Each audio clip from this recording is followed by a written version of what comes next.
Hello students, मेरा नाम है जयदीप आमेटा और आज हम बात करने वाले हैं वेक्टर्स के बारे में।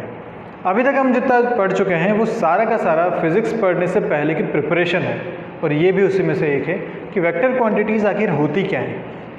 तो हमने जब यूनिट्स एंड डायमेंशन की बात करी थी, हमने बोला था फिजिकल क्वांटिटीज़ क्या होती हैं। हमने डेफिनेशन दी थी कि ऐसी कोई भी क्वांटिटी जिसको मेजर किया जा सके डायरेक्टली और इनडायरेक्टली, वो फिजिकल क्वांटिटी थी।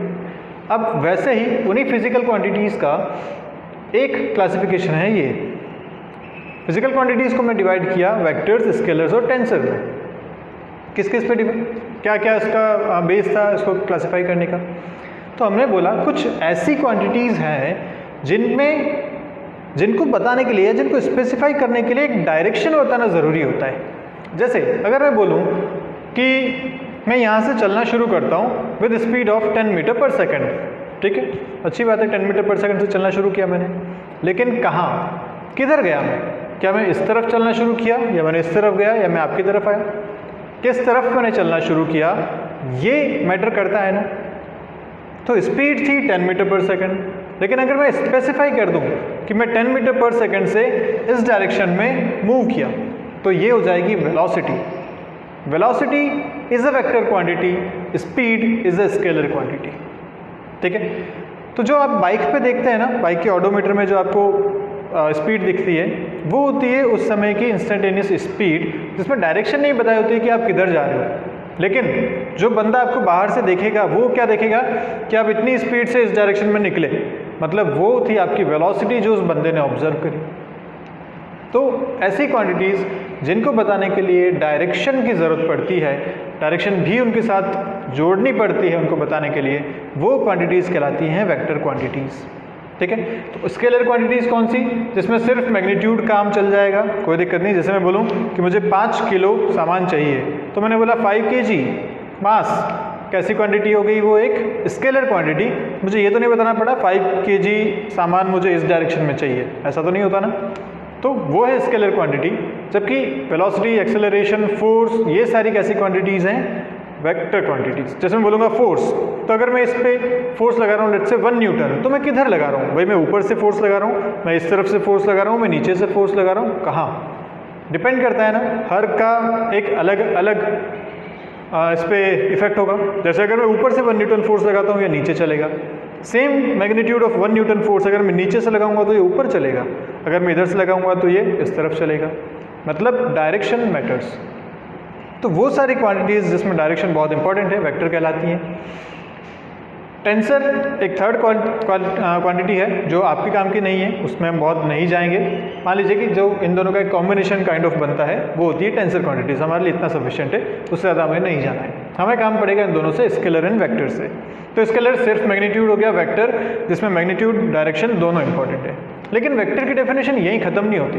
वेक्टर की डेफिनेशन में एक तीसरी टर्म और आती है विच इज़, ये जो क्वांटिटी है ये वेक्टर एडिशन के जो लॉ हैं उनको भी फॉलो करना चाहिए, तभी वो क्वांटिटी वेक्टर कहलाएगी। अभी वेक्टर एडिशन के लॉज क्या है वो हम आगे बात करेंगे, लेकिन किसी क्वांटिटी को सिर्फ डायरेक्शन की वजह से हम नहीं कह सकते कि ये वेक्टर है।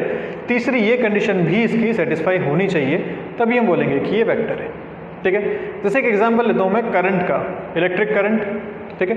तो बेसिक आपने पढ़ा हुआ है जब आप 10th में थे, तो आपने बोला था कि करंट जो है वो बैटरी का अगर मैं बनाऊँ पॉजिटिव नेगेटिव इस तरीके से, ये सर्किट बना रखा है, तो आप बोलेंगे कि करंट ऐसे चलेगा यहाँ से। तो करंट हमेशा पॉजिटिव से नेगेटिव की तरफ चलेगा, देखो पॉजिटिव से नेगेटिव की तरफ चला करंट, है ना। लेकिन सिर्फ ये एक डायरेक्शन तो मिल गई हमें कि ये ऑलवेज पॉजिटिव से नेगेटिव की तरफ जाएगा, लेकिन ये सफिशिएंट नहीं है इसको वेक्टर क्वांटिटी बताने के लिए, क्योंकि जो करंट है वो ये लॉज को फॉलो नहीं करता। तो current is not a vector quantity, भले इसके पास डायरेक्शन है लेकिन फिर भी ये एक वेक्टर क्वांटिटी नहीं है। तो ये तीन चीज़ें मिलके एक वेक्टर को डिफाइन करेंगी, magnitude, direction and should follow these rules या दीज लॉज। क्लियर है बात? कुछ एग्जाम्पल्स देख लेते हैं जल्दी से। स्केलर के एग्जाम्पल अगर मैं लिखूँ तो लिखूँगा डिस्टेंस, या मैं लिख सकता हूँ इसके लिए मास, या मैं इसके लिए लिख सकता हूँ टाइम। टाइम को भी आप स्केलर मान सकते हैं। देखो टाइम पे थोड़ा सा डाउट रहता है हमेशा, क्योंकि हम क्या कहते हैं कि हम टाइम जो है वो हमेशा आगे बढ़ता ही जा रहा है, हम पीछे जा सकते हैं क्या टाइम में? तो हम हमेशा एक ही डायरेक्शन में चल रहे हैं ना टाइम के रेस्पेक्टिव में, भाई टाइम में आगे ही बढ़ते जा रहे हैं। तो इसलिए कभी कभी कन्फ्यूजन रहता है कि भाई ये वेक्टर है या स्केलर।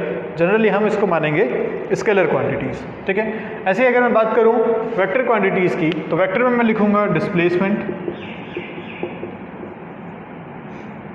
मैं लिखूँगा इसमें फोर्स, मैं लिखूँगा इसमें फील्ड, बहुत सारी ऐसी क्वांटिटीज़ हो सकती हैं जो वेक्टर क्वांटिटीज़ है। ओके, अब हमें क्यों पढ़नी पड़ती है? क्योंकि हम फिजिक्स पढ़ रहे हैं। फिजिक्स में दोनों टाइप की क्वांटिटीज़ हैं, इसलिए हमें ये पता होना चाहिए कि वेक्टर कैसे, हम वेक्टर को कैसे टैकल करें, हम स्केलर को कैसे टैकल करें। टैकल करने से हमारा मतलब कि अगर आपको बोल दिया कि एक पार्टिकल के पास 2 वेलोसिटीज़ हैं, ऐसा होता है क्या? एक पार्टिकल के पास 2 वेलोसिटीज़ हो सकता है, तो आगे हम बात करेंगे कैसे। तो एक पार्टिकल के पास 2 वेलोसिटी, तो बताओ उसकी नेट वेलोसिटी कितनी? तो velocity is a vector quantity, तो वेक्टर सम हमें करना पड़ेगा। अब ये वेक्टर सम क्या है? तो पहले तो चलो वहाँ तक जाने से पहले हम बात करते हैं कि वेक्टर को पहले रिप्रेजेंट कैसे करते हैं, वेक्टर रिप्रेजेंटेशन क्या होता है। तो वेक्टर रिप्रेजेंटेशन के लिए हम बात करेंगे, ऐसे डिफाइन होता है एक वेक्टर, ये जो पॉइंट है एक एरो से, है ना, ये जो पॉइंट है कहलाता है इसका इनिशियल पॉइंट, जहाँ से वेक्टर शुरू हो रहा है। ये कहलाता है इसका फाइनल पॉइंट, जहाँ वेक्टर ख़त्म हो रहा है। इसे कभी कभी टेल भी कहते हैं, इसे हेड भी कहते हैं। एक एरो के लिए हेड एंड टेल है। ओके, ये जो इसकी लेंथ है L, जो इसकी लंबाई है, वो लेंथ डिपेंड करती है कि जो वेक्टर है उसका मैग्नीट्यूड कितना है। जैसे मैं कहता हूँ कि अगर ये एक मास रखा हुआ है यहाँ पे, एक ऑब्जेक्ट रखा हुआ है यहाँ पे, इस पर मुझे फोर्स लगाना है 2 न्यूटन्स का, ठीक है, 2 न्यूटन फोर्स। तो मैं बनाऊँगा ऐसा एक 2 न्यूटन फोर्स। तो ये क्या बताया मैंने कि जो फोर्स लग रहा है वो इस डायरेक्शन में लग रहा है, दिस इज़ 2 न्यूटन। तो जो फोर्स वेक्टर हुआ वो ऐसा डिफाइन है। अगर मुझे बताना होता 5 न्यूटन फोर्स, तो मैं इस वेक्टर को थोड़ा सा बड़ा बनाता, क्योंकि अब 2 को अगर इस साइज़ का बनाया है तो 5 जो होगा वो कुछ इस साइज़ का होगा, 5 न्यूटन फोर्स ये होगा। मतलब ये जो लेंथ है ना इसकी, ये आप स्केल करके कर सकते हैं कि 2 न्यूटन के लिए अगर इतना है तो 5 के लिए इतना होना चाहिए। स्केल आपके ऊपर है, आप चाहो तो 1 न्यूटन को 1 सेंटीमीटर के बराबर कर दो, 5 न्यूटन है तो 5 सेंटीमीटर की लाइन आपने खींच दी, वो सब आप पे डिपेंड करता है। तो ये बात हो गई वेक्टर्स के लिए कि ये जो लेंथ है ये इसका मैग्नीट्यूड बताती है। डायरेक्शन एरो की तरफ होती है, इनिशियल से फाइनल की तरफ, मतलब वो डायरेक्शन हो गई इसकी। इस तरीके से रिप्रेजेंट किया जाता है एक वेक्टर। अब वेक्टर को लिखा कैसे जाता है? तो मान लीजिए फोर्स को मैं लिखता हूँ F, है ना। तो जब फोर्स वेक्टर की मैं बात करूँगा तो मैं लिखूँगा F, तो हो गया फोर्स के लिए, और ऊपर एक ऐसा एरो। तो ये क्या रिप्रेजेंट कर रहा है कि जो फोर्स है वो एक वेक्टर क्वांटिटी है, F के ऊपर एरो मतलब वेक्टर क्वांटिटी। तो किसी के भी ऊपर अगर एरो लगा दिया ना आपने तो वो बन जाएगी एक वेक्टर क्वांटिटी। तो अगर मैं इसे कहता हूँ कि एक वेक्टर है A, जिसका मैग्नीट्यूड है 3 और उसकी डायरेक्शन है साउथ से नॉर्थ की तरफ। डायरेक्शन क्या है? South to north. तो बताओ उसको रिप्रेजेंट कैसे करोगे? तो ए वेक्टर मुझे बनाना पड़ेगा साउथ से नॉर्थ, मतलब साउथ में इनिशियल पॉइंट, नॉर्थ पे फाइनल पॉइंट, ये होगा इसका वेक्टर, और ये हो जाएगा ए वेक्टर लिखा हुआ जिसका मैग्नीट्यूड है 3। अच्छा, वेक्टर अगर ऐसे लिखते हैं तो इसके मैग्नीट्यूड को लिखने के लिए ऐसा कर देते हैं, पास में 2 और खड़े कर दो, दिस इज़ मैग्नीट्यूड। कभी कभी सीधा एफ भी लिख लेते हैं, इसको सीधा एफ लिखा है तब भी मैग्नीट्यूड ही है, एरो लगा रखा है मतलब वेक्टर है। तो मैग्नीट्यूड ये हो गया। तो अगर यहाँ ए का मैग्नीट्यूड आपसे बोला गया तो मैं लिखूँगा 3। क्लियर है बात? ये वेक्टर हो गया ए वेक्टर साउथ से नॉर्थ जिसका मैग्नीट्यूड कितना है 3। ओके, तो यहाँ तक आपको बात समझ में आ गई कि वेक्टर को रिप्रेजेंट कैसे किया जाता है। पक्की बात? स्क्रीनशॉट लीजिए।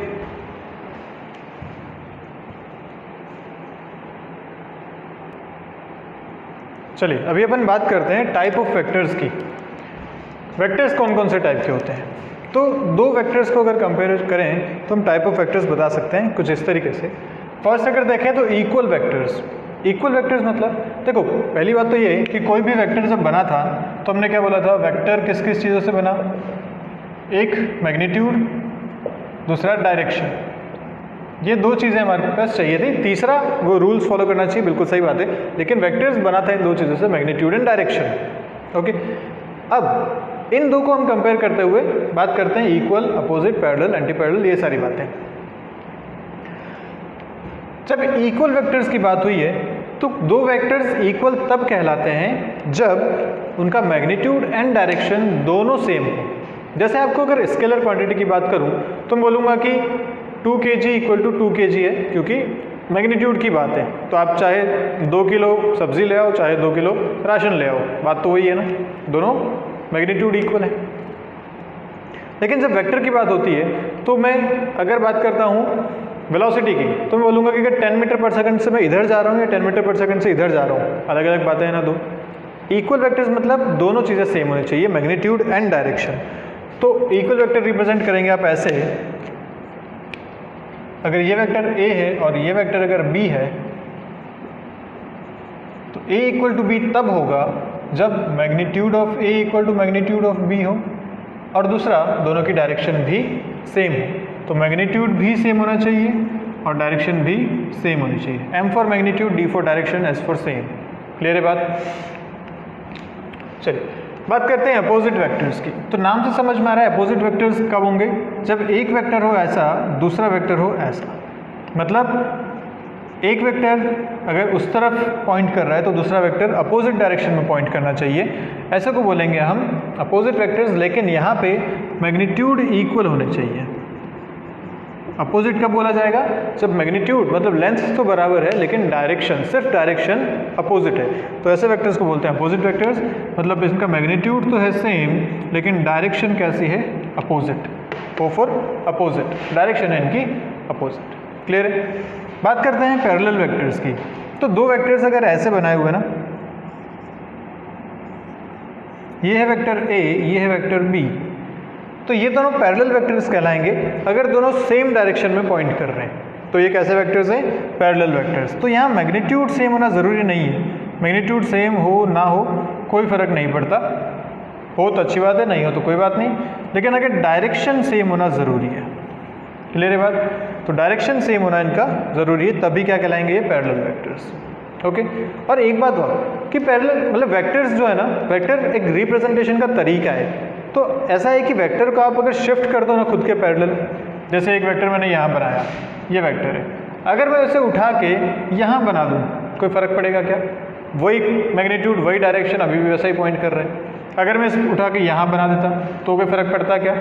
वही मैग्नीट्यूड, वही डायरेक्शन, अभी भी पॉइंट कर रहे हैं। तो एक वेक्टर को आप अगर खुद के पैरेलल शिफ्ट कर दो तो वेक्टर में कोई चेंजेस नहीं आते, ये भी एक प्रॉपर्टी है वेक्टर की।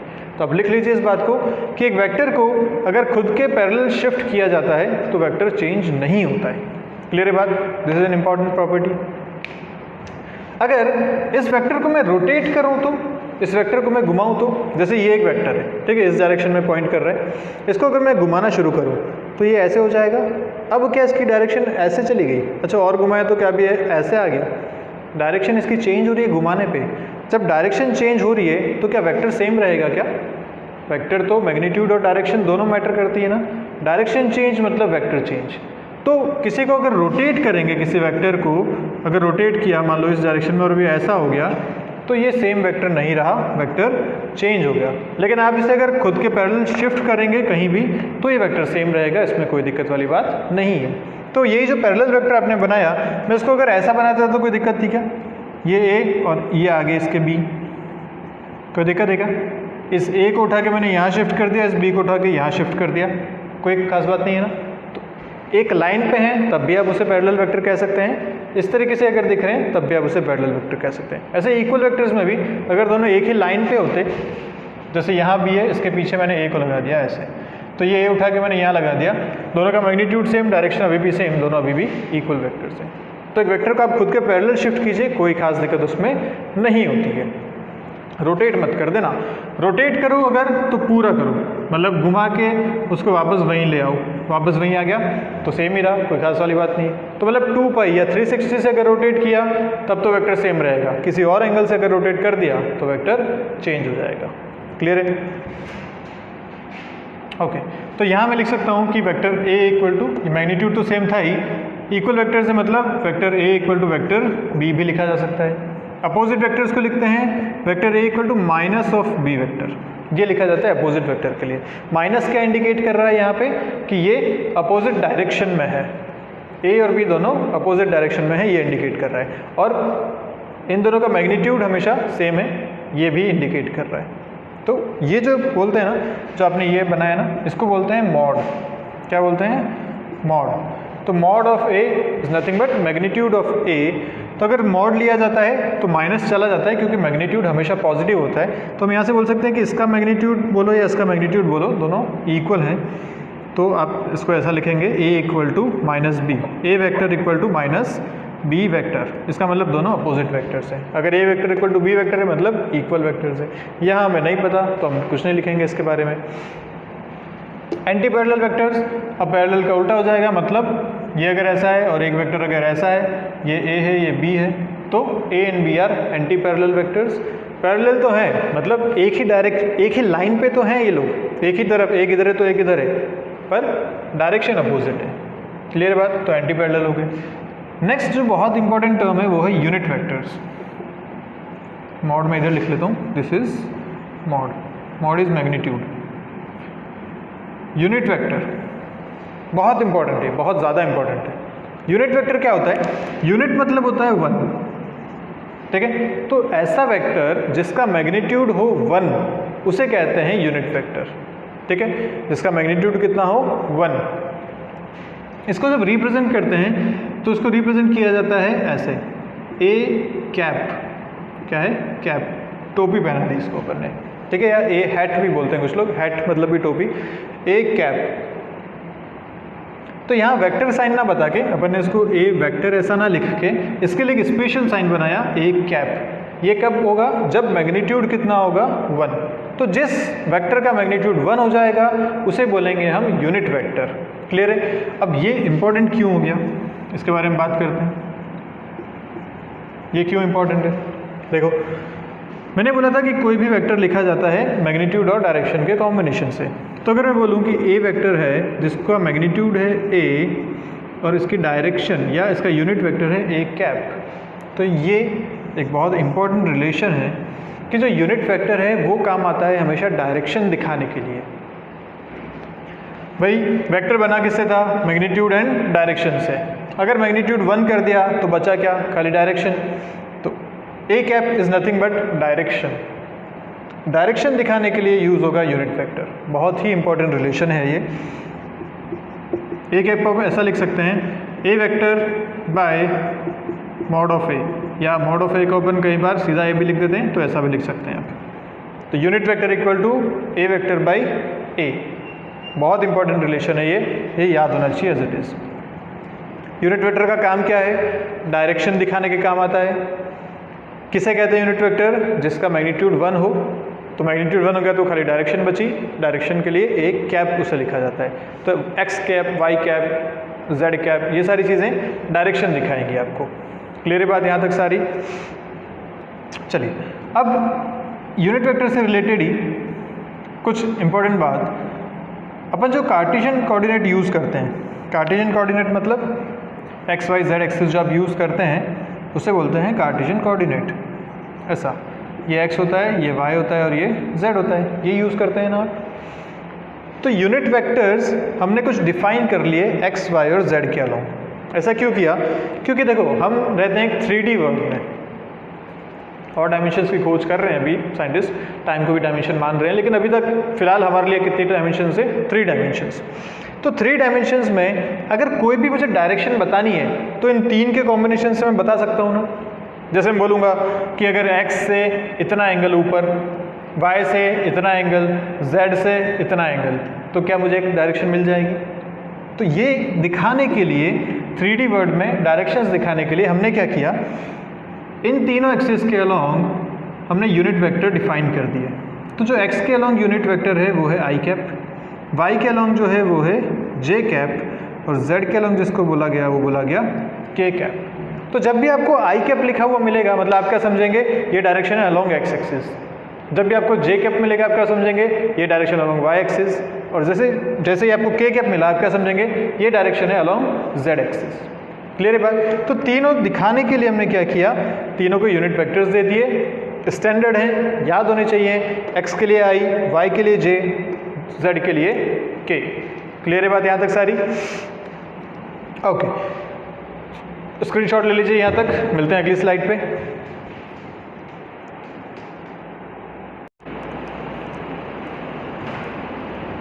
ओके गाइस, तो अभी तक हमने बात कर ली कि वेक्टर्स क्या होते हैं, टाइप ऑफ वेक्टर्स हमने कुछ देख लिए, equal vectors, opposite vectors, parallel, anti parallel, ये सारे यूनिट वेक्टर्स वगैरह हमने बात कर ली। उसी के कंटिन्यूएशन में कुछ चीज़ें और हैं, जैसे को इनिशियल वेक्टर्स। नाम से समझ में आता है, को मतलब साथ में, इनिशियल मतलब जो साथ में शुरू हो, तो जो एक ही पॉइंट से वेक्टर शुरू होंगे उन्हें बोला जाएगा को इनिशियल वेक्टर्स। बहुत सारे हो सकते हैं, इनफाइनाइट वेक्टर्स शुरू हो सकते हैं एक सिंगल पॉइंट से, तो ये सारे वेक्टर्स क्या कहलाएंगे, को इनिशियल वेक्टर्स, जो एक ही पॉइंट से शुरू होते हैं। ऑब्वियसली सबकी डायरेक्शन अलग अलग होगी, तभी आप बना पाएंगे इनको एक ही पॉइंट पे।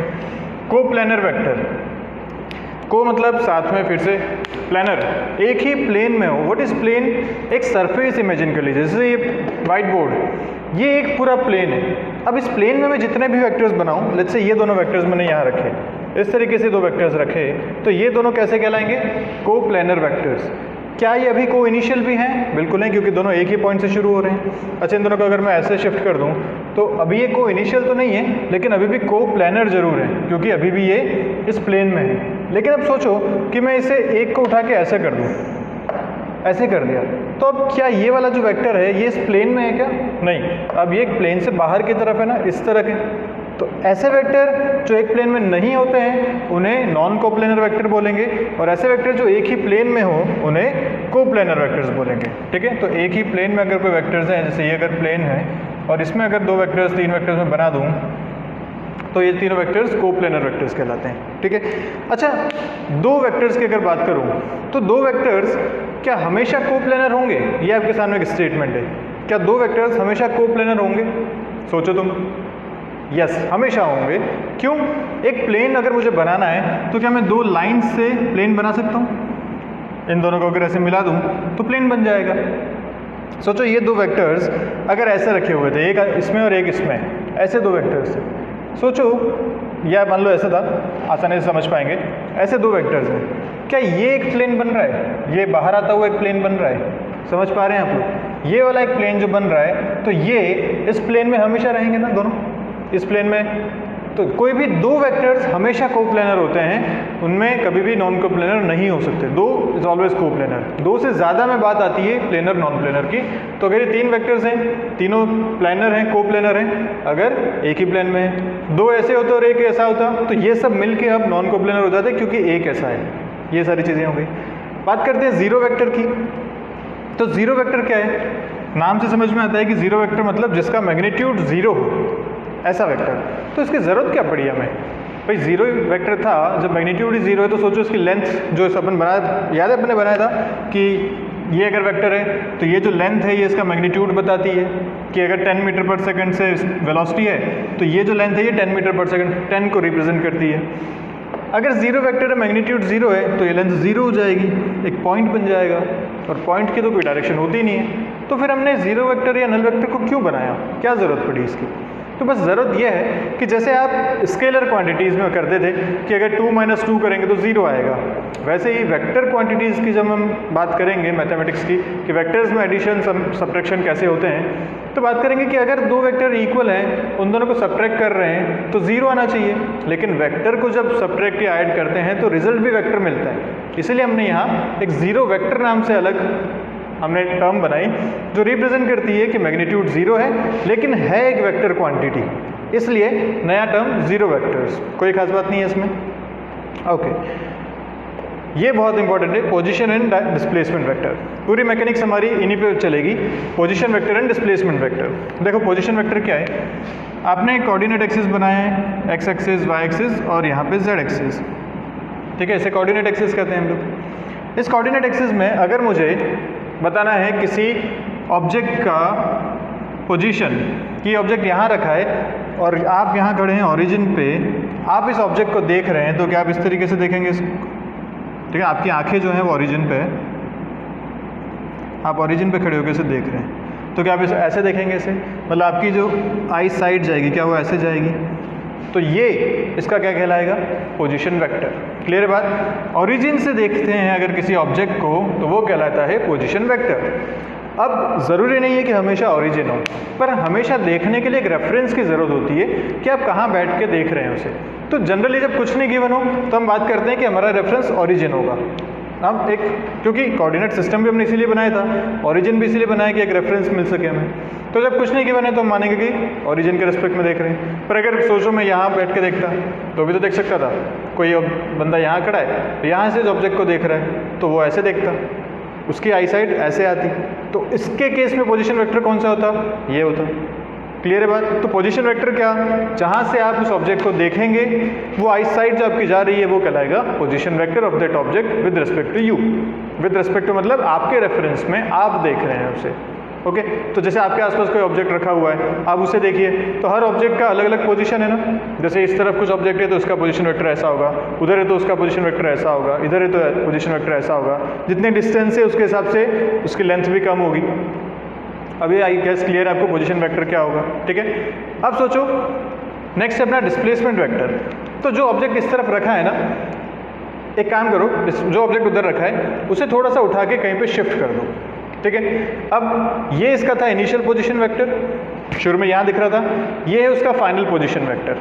आप बताओ मुझे, क्या वो चीज़ डिस्प्लेस हुई यहाँ से वहाँ तक, उधर से लेके इधर तक डिस्प्लेसमेंट हुआ? ये जो डिस्प्लेसमेंट हुआ ना, इसको बोला गया डिस्प्लेसमेंट वेक्टर। ठीक है, तो एक ही ऑब्जेक्ट था, वो ऑब्जेक्ट पहले रखा हुआ था यहाँ पे, तो जो बंदा यहाँ खड़ा है उसने पहले देखा इसको यहाँ पे, ये इसका इनिशियल पोजीशन वेक्टर है। पोजीशन वेक्टर को दिखाते हैं आर के ऊपर वेक्टर साइन, तो आर बार इसको बोलते हैं आर, और वेक्टर को आर वेक्टर कहते हैं या बार भी कहते हैं कभी कभी। कभी कभी इसे ऐसा भी लिखते हैं, सिर्फ एक लाइन, एरो नहीं बना के सिर्फ लाइन, ये भी वेक्टर का ही साइन होता है। तो आर बार इसे बोलेंगे या आर वेक्टर इसे बोलेंगे। तो यह है इसका आर आई मतलब initial vector, initial position vector. Finally इसको आपने यहाँ से उठा के यहाँ शिफ्ट कर दिया, इस ऑब्जेक्ट को उठा के यहाँ शिफ्ट कर दिया। अब अगर देखेंगे तो ये ऐसा दिखेगा, ये इसका आर एफ, आर फाइनल मतलब फाइनल पोजीशन वेक्टर लिखा मैंने इसको। तो इसका डिस्प्लेसमेंट वेक्टर क्या हुआ, शुरू में था यहाँ पे, गया यहाँ पे, तो ये जो वेक्टर बनता है ये इसका होता है displacement vector S vector. Displacement को दिखाते हैं एस से। ठीक, कुछ जनरल अनोटेशंस हैं, याद रहनी चाहिए। पोजीशन आर से, डिस्प्लेसमेंट एस से, तो ये इसका डिस्प्लेसमेंट वेक्टर है जो इसको इनिशियल से फाइनल पोजीशन को मिलाता है। क्लियर है बात। तो पोजीशन और डिस्प्लेसमेंट वेक्टर पूरी मैकेनिक्स में हमारे बहुत काम आने वाले हैं, तो हम इन पे ज़्यादा फोकस करेंगे। आगे जाके वेलोसिटी वेक्टर, एक्सेलरेशन वेक्टर, ये सारी बातें भी आएंगी, बट फिलहाल यहाँ तक। क्लियर है सारी बातें। इसका स्क्रीनशॉट ले लीजिए आप और खुद से डेफिनेशन लिखने की ट्राई कीजिए, नहीं तो आपको किसी स्टैंडर्ड बुक में भी डेफिनेशन इसकी मिल जाएंगी। चलिए नेक्स्ट देखते हैं। अब अपन बात करें कि एक वेक्टर क्वांटिटी को अगर एक स्केलर क्वांटिटी से मल्टीप्लाई करें तो क्या मिलेगा। ठीक है, जैसे मैं कहूँ कि मान लीजिए मास एक स्केलर क्वांटिटी है, वेलोसिटी एक वेक्टर क्वांटिटी है। अगर मैं मास को वेलोसिटी से मल्टीप्लाई करूं तो क्या मिलेगा, एक नई क्वांटिटी मिलेगी। मास इंटू वेलोसिटी होता है मोमेंटम, आप आगे पढ़ेंगे जब हम बात करेंगे काइनेमेटिक्स में। तो मोमेंटम एक नई क्वांटिटी मिल गई हमें।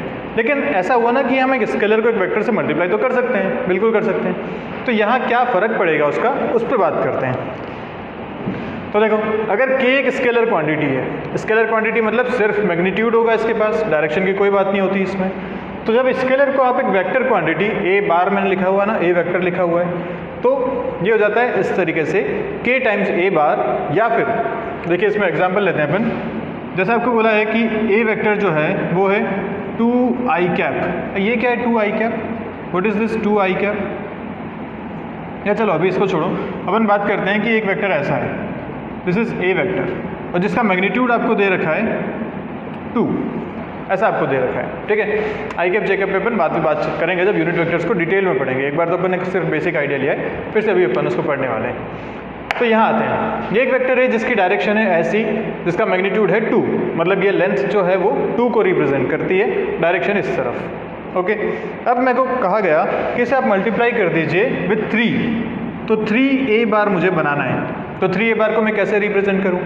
अब सोचो कि ये 3 क्या है, स्केलर क्वांटिटी, स्केलर मतलब मैग्नीट्यूड, तो इसका जो मैग्नीट्यूड है वेक्टर के मैग्नीट्यूड से मल्टीप्लाई कर दो सीधा सीधा, मैग्नीट्यूड से मैग्नीट्यूड मल्टीप्लाई कर दिया, कितना हो गया 3 × 2 इज 6। तो अब ये जो वेक्टर बनेगा ये 3 टाइम्स ऑफ दिस वेक्टर बन जाएगा, तो दिस विल बी 3 है वेक्टर। अगर ये लेंथ थी 2 तो ये लेंथ अब कितनी हो जाएगी 6, ठीक है। अब क्योंकि इसका मैग्नीट्यूड कितना हो गया 6 हो गया। अगर सोचो इसी वेक्टर को मुझे बनाना होता -2 से मल्टीप्लाई करना होता, ठीक है, ऐसा है, किससे मल्टीप्लाई किया -2 से मल्टीप्लाई किया, -2 is again a scalar quantity, कोई भी नंबर। अब क्या हो जाएगा मैग्नीट्यूड इसका देखें तो ये है 2, मैग्नीट्यूड हमेशा पॉजिटिव होता है, तो ये है 2, ये भी है 2, मतलब अब मैग्नीट्यूड कितना हो जाना चाहिए 4, पहले हुआ था 6, अब कितना हो जाएगा 4, तो ठीक है 4 मैग्नीट्यूड की एक मैंने लाइन बना दी ऐसी, जिसका मैग्नीट्यूड कितना है 4। पर डायरेक्शन के बारे में बात करो, डायरेक्शन कितना हो जाएगा, तो अगर मैं मल्टीप्लाई कर रहा हूँ, देखो 2 को मल्टीप्लाई कर दिया, अब बचा क्या एक माइनस साइन। याद करो अपोजिट वेक्टर्स में हमने बोला था कि जब भी एक माइनस साइन लगाते हैं तो वेक्टर की डायरेक्शन चेंज हो जाती है, तो ये बात हमेशा ध्यान रखो कि प्लस और माइनस में वेक्टर की डायरेक्शन चेंज हो जाती है, मैग्नीट्यूड पे कोई फर्क नहीं पड़ता, मैग्नीट्यूड इज ऑलवेज पॉजिटिव, -2 हो या 2, दोनों का मैग्नीट्यूड कितना है 2, लेकिन -2 की डायरेक्शन और 2 की डायरेक्शन दोनों अपोजिट होंगी। तो एक ही डायरेक्शन थी ऐसी, एक -2 ने लगा दिया तो अब डायरेक्शन कैसी हो जाएगी इस तरफ, तो दिस वेक्टर इज -2 है, ठीक है, मैग्नीट्यूड इंक्रीज हो गया लेकिन डायरेक्शन चेंज हो गई। अच्छा इसी को अगर आप बोलते हैं कि लेट्स से a/2 करो, तो a/2 में क्या होता, अब कितना मल्टीप्लाई करना है हाफ, ये कितना था 2, तो अब कितना हो जाएगा 1, 2 × हाफ इज 1, क्या यहाँ प्लस साइन ही है तो डायरेक्शन सेम रहने वाली है, यही इसकी डायरेक्शन रहेगी, ठीक है। तो ये वेक्टर कैसा हो गया a/2 वेक्टर हो गया। अगर आपको बोला गया कि बताइए -a वेक्टर कैसा होगा, तो -a वेक्टर क्या होगा, जो a वेक्टर है उसका जस्ट अपोजिट, बस सीधा सीधा सा हिसाब है, जितना वो था उतना ये भी हो जाएगा, मैग्नीट्यूड इसका भी 2 रहेगा क्योंकि पहले भी इसका मैग्नीट्यूड कितना था 2 था, तो अभी भी कितना रहेगा 2 रहेगा, साइन माइनस मतलब डायरेक्शन अपोजिट हो गई। तो किसी भी वेक्टर को एक स्केलर से जब मल्टीप्लाई करते हैं तो उसका मैग्नीट्यूड चेंज हो जाएगा, उसकी यूनिट्स चेंज हो सकती हैं, उसकी डायमेंशंस चेंज हो सकती है, और अगर वो स्केलर पॉजिटिव है तो सेम डायरेक्शन रहेगी, अगर वो स्केलर नेगेटिव है जिससे मल्टीप्लाई किया तो डायरेक्शन अपोजिट हो जाएगी, जैसे यहाँ पे, ठीक है सारी बातें। तो स्केलर से मल्टीप्लिकेशन बहुत आसान, मैग्नीट्यूड को मल्टीप्लाई कर दो, डायरेक्शन में देख लो कि प्लस या माइनस क्या है, ठीक है, इतना सा हिसाब है इसमें। चलिए इसको स्क्रीनशॉट ले लीजिए, आगे अपन बढ़ते हैं, बात करते हैं एडिशंस ऑफ वेक्टर्स के बारे में। ओके गाइस, तो अभी अपन बात करते हैं एडिशन ऑफ वेक्टर्स की। देखिए मैंने आपको बोला था कि वेक्टर एक अलग मैथमेटिक्स से पूरी, जो जेई वाले हैं वो तो पढ़ेंगे 12th में जाके, पूरा इनका एक चैप्टर है वेक्टर्स के, बहुत कुछ डिटेल में पढ़ने वाले हैं इस पर। इसका मतलब ये थोड़ा सा डिफरेंट है अलजेब्रा से। अलजेब्रा में आपने जब अलजेब्रा मतलब जो आप आज तक मैथमेटिक्स पढ़ते आए वो सारी, उसमें हमने क्या पढ़ा था 2 + 2 कितना होता है 4, है ना। लेकिन वेक्टर में 2 + 2 जब करते हैं तो वो 0 से लेके 4 तक कुछ भी हो सकता है। इंटरेस्टिंग है ना। इसीलिए हमें यहाँ पे कुछ नए रूल्स पढ़ने पड़ते हैं, नए सेट ऑफ रूल्स जिनके साथ हम उसको एडिशन को सॉल्व कर पाएँ। और यहाँ पे ऐसा क्यों वेरिएशन आ रहा है, क्योंकि यहाँ पे सिर्फ मैग्नीट्यूड नहीं डायरेक्शन भी इंपॉर्टेंट होती है, इसलिए तो वेक्टर क्वांटिटी पूरी अलग से डिफाइन करी। तो वो चीज़ें पढ़ने के लिए कि 2 + 2 0 से 4 के बीच में कितना आएगा, उसके लिए हम बात करते हैं 2 रूल्स की। तो ट्रायंगल लॉ और पैरेललोग्राम लॉ, 2 हमारे पास लॉ हैं जिनसे हम बात करेंगे वेक्टर एडिशन की। ट्रायंगल मतलब एक ट्रायंगल बनेगा, पैरेललोग्राम मतलब एक पैरेललोग्राम बनेगा, सीधे सीधे नाम पे है, क्लियर है। 2 वेक्टर्स का एडिशन करेंगे a + b, जैसे मान लीजिए ये a वेक्टर है, ये b वेक्टर है, मुझे a + b करना है, और उसका जो रिजल्टेंट आएगा उसको मैंने बोला r से। तो जो फाइनल वेक्टर आएगा, जैसे आपने स्केलर में किया था 2 + 2 = 4, तो ये r क्या है 4, स्केलर के हिसाब से। वेक्टर में 0 से 4 कुछ भी होगा, वो हम बात करेंगे विद डायरेक्शन, क्योंकि जो सम हुआ है 2 वेक्टर्स का रिजल्ट भी आएगा वेक्टर। ओके, तो a vector + b vector = r vector हमें फाइंड करना है। चलिए देखते हैं। तो ट्रायंगल लॉ क्या कहता है, ट्रायंगल लॉ ये कहता है कि अगर आप 2 वेक्टर्स को हेड टू टेल अरेंज करते हैं, हेड टू टेल अगर अरेंज करते हैं, जैसे ये दो वेक्टर्स आपके सामने हैं, मैं क्या करता हूँ पहले इस ए को बना लेता हूँ एज इट इज़। आपको याद है ना कि एक वेक्टर को अगर मैं खुद के पैरेलल डिस्प्लेस करता हूँ तो चेंज नहीं होता, मतलब ए यहाँ था, मैंने उसको एज इट इज़ उठा के यहाँ बना दिया, कोई चेंज नहीं होगा। बी यहाँ पे है, अब मुझे अरेंज कैसे करना है, हेड टू टेल, एक का हेड दूसरे का टेल। ए का हेड ये रहा, इस पर मैं बी की टेल को लगा देता हूँ, तो ये जो वेक्टर है इसको मैं एज इट इज़ उठा के यहाँ बना देता हूँ, तो ये आपका बन गया बी वेक्टर। क्लियर है बात, एज इट इज़ उठा के वहाँ लगा दिया, तो this vector is A vector, this vector is B vector. अब ट्राइंगल लॉ जो कहता है वो ये कहता है कि जहाँ से आपने शुरू किया था, ये इनिशियल पॉइंट, ये है फाइनल पॉइंट, तो इन दोनों को अगर मैं मिला दूँ, इनिशियल से फाइनल मिला दूँ ऐसा, तो ये जो वेक्टर होगा ये होगा रिजल्टेंट वेक्टर। क्लियर है बात, तो फिर से एक बार रिपीट करता हूँ, ट्राइंगल लॉ क्या कहता है कि इसमें अगर आप हेड टू टेल अरेंज करते हैं वेक्टर्स को, तो इनिशियल से फाइनल पॉइंट को मिलाने वाला वेक्टर इनका रिजल्टेंट वेक्टर होता है। ठीक है, इनिशियल मतलब इसका टेल और इसका हेड, जो आपने फर्स्ट में बनाया उसका ये पॉइंट, इसका फाइनल पॉइंट, तो इनिशियल से फाइनल पॉइंट को मिलाने वाला वेक्टर क्या कहलाएगा, आपका रिजल्टेंट वेक्टर। ये होता है ट्राइंगल लॉ। ठीक है, जैसे एक दो अपन और सॉल्व करते हैं। आपको दो वेक्टर्स दिए ऐसे, ए ऐसा दे रखा है और बी ऐसा दे रखा है। कैसा अरेंजमेंट करना है अपने को, हेड टू टेल अरेंजमेंट। तो ए तो एज इट इज़ है, कोई दिक्कत वाली बात नहीं है। बी को कहाँ बनाना चाहिए, यहाँ बनाऊँ या यहाँ बनाऊँ, मुझे यहाँ बनाना चाहिए ना ऐसा, क्योंकि अब हेड से टेल अरेंजमेंट है, इसका हेड है और इसका टेल है। क्या कहता है ट्राइंगल लॉ, फर्स्ट से लास्ट पॉइंट को मिला दो, तो ये जो वेक्टर बनेगा ये कैसा बनेगा, आपका resultant vector R vector. Clear है बात। अच्छा, इसे और कुछ अरेंज कर सकते थे क्या हम, देखो ये जो बी वेक्टर है हेड टू टेल तो अरेंज करना है, क्या मैं इसको ऐसा अरेंज कर सकता था, क्या मैं इसको ऐसा अरेंज कर सकता था, बिल्कुल कर सकता हूँ ना। देखो ये बी वेक्टर को अगर मैं उठा के एज इट इज़ पैरेलल यहाँ शिफ्ट कर दूँ तो कोई चेंज नहीं होने वाला ना, बी वेक्टर को मैं यहाँ भी अरेंज कर सकता हूँ। अब देखो तुम, ये जो रिजल्टेंट बन रहा है आर, क्या ये बिल्कुल इसके पैरेलल बन रहा है, बिल्कुल बन रहा है, कोई खास बात नहीं है। तो आप हमेशा ये बात याद रखिए कि आपको अरेंजमेंट हेड टू टेल करना है। अब चाहे आप कैसे भी करो, चाहे आप ए को डिस्प्लेस करो, चाहे बी को डिस्प्लेस करो, ऊपर लगाओ नीचे लगाओ, कहीं भी अरेंजमेंट कैसा होना चाहिए, हेड टू टेल, इतना ध्यान रखना है। ठीक है, अब जो दो पॉइंट्स बचे उसमें आपको पता ही है कि वेक्टर कैसे बनता है, खाली वाले पॉइंट से एरो वाले पॉइंट की तरफ, ऐसा वेक्टर होता है ना, तो ये वेक्टर बन जाएगा आपका आर वेक्टर। तो देखो यहाँ खाली पॉइंट कौन सा था, ये पॉइंट खाली था, यहाँ एरो था, ये मैंने वेक्टर बना दिया, तो ये आ गया आर वेक्टर। और कोई दिक्कत वाली बात नहीं है, क्योंकि ये आर वेक्टर अभी इसके बिल्कुल पैरेलल है ना, पैरेलल अगर एक वेक्टर को शिफ्ट करते हैं तो चेंज नहीं होता, मतलब दोनों वेक्टर ये सेम है, तो अपना आंसर अभी भी सेम है। ठीक है, एक और ट्राई करो। इस बार अपन लेते हैं ए वेक्टर को ऐसा और लेट्स से बी वेक्टर है ऐसा। ठीक है, दिस इज बी वेक्टर।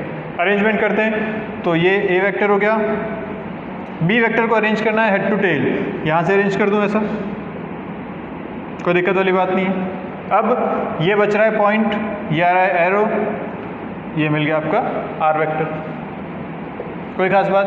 अच्छा चलो बी को यहीं रहने देते हैं, ए को शिफ्ट करते हैं, तो बी एज इट इज़ मैंने रहने दिया यहीं पे, ये बी वेक्टर है।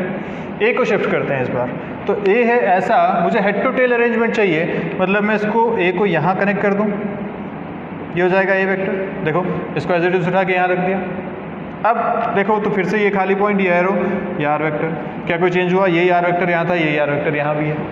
क्लियर है, तो बस ध्यान आपको इतना रखना है कि हेड टू टेल अरेंजमेंट करना है, उसके बाद जो खाली पॉइंट बच रहे हैं उसमें पॉइंट से लेके एरो तक मिला दीजिए, वो आपका रिजल्टेंट वेक्टर मिल जाएगा, कोई दिक्कत वाली बात नहीं इसमें। तो ट्राइंगल लॉ जो था वो दो वेक्टर्स के लिए आपको वेक्टर तो दे देता था, लेकिन अभी भी इसमें हमें इसकी जो डायमेंशन है, जो लेंथ है, वो नहीं मिल रही है ना। मिल भी रही है तो थोड़ा मुश्किल से, क्योंकि ट्राइंगल बन रहा है। अब इस ट्राइंगल की दो साइड्स आपको पता है, ये एंगल आपको पता है, तो थर्ड साइड आप निकाल सकते हैं, लेकिन थोड़ा सा मुश्किल रहती है, फॉर्मूला में यहाँ से बना नहीं पाए कोई इसका। तो इसके लिए इसी को थोड़ा मॉडिफाई किया हमने, पैरेललोग्राम लॉ जो है वो ट्राइंगल लॉ के बाद ही आया, उसी को थोड़ा मॉडिफिकेशन करके आया, वो देखते हैं कि क्या है। तो आप इसका स्क्रीनशॉट ले लीजिए।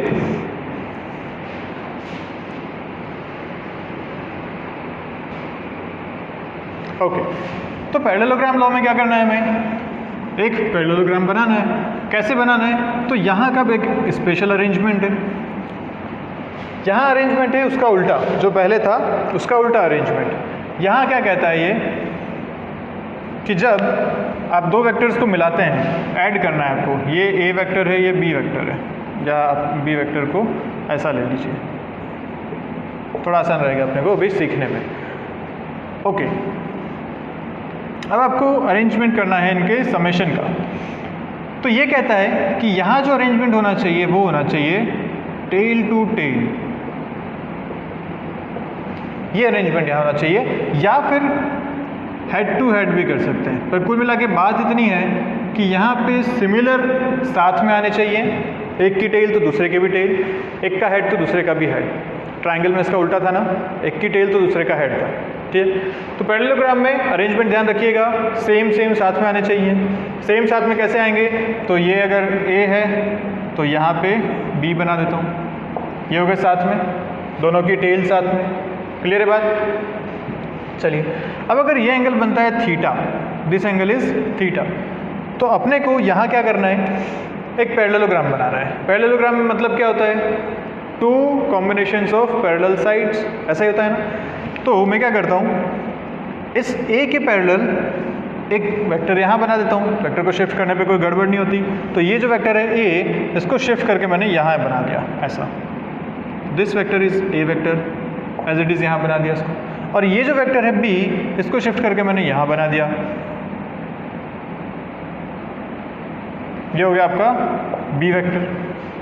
क्या ये एक पैरेललोग्राम जैसा दिख रहा है? बिल्कुल दिख रहा है। फिर से बात, रिजल्टेंट जब बनाना होता है तो खाली पॉइंट से वेक्टर वाले पॉइंट की तरफ, खाली पॉइंट कौन सा है? ये वाला।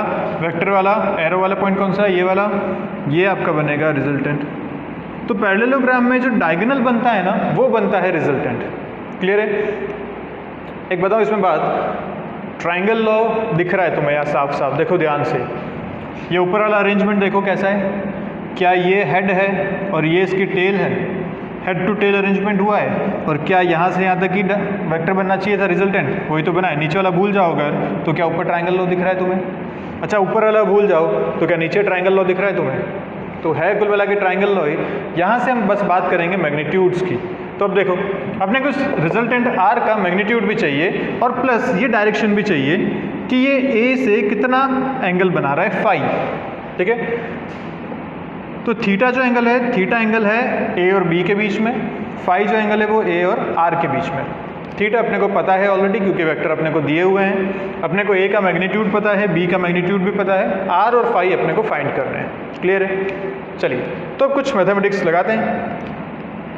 मैंने क्या किया, इसको थोड़ा सा आगे एक्सटेंड कर दिया ऐसे, और यहाँ से एक परपेंडिकुलर इस पर ड्रॉप कर दिया। ठीक है, ज्योमेट्री। अब तुम देखो ध्यान से, ट्रायंगल अपन नाम दे देते हैं, this point is O, this point is A point ले लो, इसे ए पॉइंट ले लेते हैं। ये पॉइंट बी पॉइंट है, ठीक है, ये वेक्टर ए था, ये पॉइंट ए है। ये चलिए नाम अलग ले लेते हैं ताकि कन्फ्यूजन ना हो। पी क्यू और this is S, this is T, ऐसे अपने पॉइंट्स हो गए। अब ट्रायंगल देखो तुम। ओके, मैं पहले देखता हूँ ये वाला triangle, triangle S T P. ये जो ट्रायंगल बन रहा है छोटा वाला, इसमें देखते हैं। ये एंगल है थीटा, किस किस के बीच में? ए और बी के बीच में। तो क्या ये एंगल भी थीटा ही होना चाहिए? कोई दिक्कत नहीं इस बात पे। ए और बी, ये भी ए और बी, सेम एंगल बनेगा थीटा। ये बी है ना। चलिए, अगर ये एंगल थीटा है तो मुझे ये लेंथ चाहिए। कैसे लिखोगे एक ट्रायंगल में? ये लेंथ कैसे लिखेंगे एक ट्रायंगल में? मान लो ये लेंथ है एक्स, कैसे लिखूँ एक्स? साइन थीटा लिखना आता है ना तुम्हें ट्रायंगल में, या कॉस थीटा? तो लिखूंगा कॉस थीटा इक्वल टू, क्या होता है cos theta? Base by hypotenuse, x by b. यहाँ से एक्स आपको मिला, बी कॉस थीटा। कोई दिक्कत? ठीक है, तो ये लेंथ अपने को मिल गई equal to b cos theta. तो ये पूरी लेंथ कितनी हो गई? A plus B cos theta. ठीक है, ये वाली लेंथ देखते हैं। Let's say this length is why, तो क्या लिखूंगा? Sine theta equal to y by b. यही ना लिखना आता है ना तुम्हें? Sine theta equal to perpendicular by hypotenuse. तो क्या हो गया, यहाँ से मिला y equal to b sine theta. चलिए बहुत बढ़िया, तो ये भी लेंथ आपको मिल गई बी साइन थीटा। ठीक है, अब बड़ा वाला ट्रायंगल देखो, बड़ा वाला triangle O S T, triangle O S T, बड़ा वाला ओ एस टी, ये वाला ट्रायंगल, इसमें एंगल कौन सा बन रहा है, देखो ये एंगल बन रहा है फाई। ठीक है, ये आर जो है वो इसका हाइपोटेन्यूस है, ये है इसका परपेंडिकुलर और ये है बेस। पाइथागोरस थ्योरम लगाएं तो अपने को क्या मिलेगा, हाइपोटेन्यूस का स्क्वायर आर का स्क्वायर इक्वल टू बेस का स्क्वायर, बेस क्या है A plus B cos theta, plus perpendicular का स्क्वायर बी साइन थीटा का स्क्वायर। आई गेस आपको दिख रहा है वहाँ तक। चलिए अब यहाँ से आर स्क्वायर लिखें, अगर इसको एक्सपेंड कर सकते हैं, A plus B cos theta square क्या होगा, A plus B whole square, याद है फॉर्मूला, तो A square plus B square तो बी कॉस थीटा का स्क्वायर प्लस 2ab तो 2ab कॉस थीटा। क्लियर है, एक्सपेंशन आता है, प्लस यहाँ से मिला B square sine square theta. अब ध्यान से देखो, B square cos square theta, B square sine square theta, दोनों मिलके क्या बन गए, तो R square equal to A square plus B square. क्यों, B square cos square theta, B square sine square theta, B square common आया, sine square plus cos square होता है 1, ट्रिग्नोमेट्री आइडेंटिटी याद है, तो ये हो गया बी स्क्वायर, बचा प्लस 2ab कॉस थीटा। तो ये फॉर्मूला आपके पास जो है बहुत इंपॉर्टेंट है कि मैग्नीट्यूड ऑफ रिजल्टेंट जो आपको मिलता है आर, वो मिलता है root over a square plus B square plus 2ab cos of theta. Very very important formula कि अगर दो वेक्टर्स हैं आपके पास ए और बी, उन दोनों के बीच का एंगल अगर थीटा है तो उनका जो रिजल्टेंट का मैग्नीट्यूड आता है वो आता है R equal to A square plus B square plus 2ab cos theta. बहुत इंपॉर्टेंट फॉर्मूला याद होना चाहिए। अच्छा, इसी ट्रायंगल में ट्रायंगल ओ एस टी, इसी की बात करते हैं। इसी ट्रायंगल में अगर मैं बात करूँ tan की, tan फाई, इस ट्रायंगल में एंगल कितना कौन सा बन रहा है, ये फाई एंगल है ना, ओ एस टी, ये ट्रायंगल है ना, इसमें एंगल कितना है फाई, तो tan फाई क्या होगा, परपेंडिकुलर बाई बेस, परपेंडिकुलर है b sine theta divided by a plus B cos theta. ठीक है, this is another important formula. Plus इसके साथ एक कंडीशन है कि ये जो फाई एंगल है ये किस किस के बीच का एंगल है, ध्यान से देखो, फाई एंगल है ए और आर के बीच का, तो फाई किस किस के बीच का एंगल है, ए एंड आर। ये कंडीशन के साथ फॉर्मूला याद होना चाहिए आपको, phi angle is between a and R. Clear है, तो b sine theta by a plus B cos theta. याद करने का एक तरीका बता देता हूँ, tan में साइन बाई कॉस आता है, तो ऊपर साइन वाला टर्म आएगी, नीचे कॉस वाली टर्म आएगी। जिसके साथ एंगल है, किसके साथ एंगल है, ए के साथ, वो सिर्फ एक बार आएगा यहाँ पे नीचे, बाकी दोनों तरफ बी और बी आएंगे। ठीक है, याद हो गया। चलिए, तो कंडीशन के साथ ये फॉर्मूला याद होना चाहिए, tan phi equal to b sine theta by a plus B cos theta, where phi is the angle between a and R. तो रिजल्टेंट और ए के बीच का जो एंगल मिला फाई मिला, रिजल्टेंट का मैग्नीट्यूड मिला आर। ठीक है, यहाँ तक सारी बातें पक्की बात। इस पर बेस्ड अपन कुछ कंडीशंस बात करेंगे, कुछ क्वेश्चंस की भी बात करेंगे। फिलहाल आप इसे नोट कर लीजिए जल्दी से एक बार।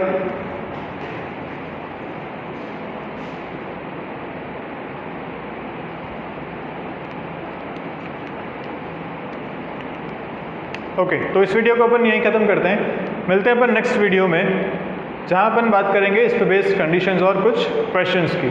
तो अभी ये दो फॉर्मूलाज आप याद रखिए। मिलते हैं नेक्स्ट में, बाय बाय।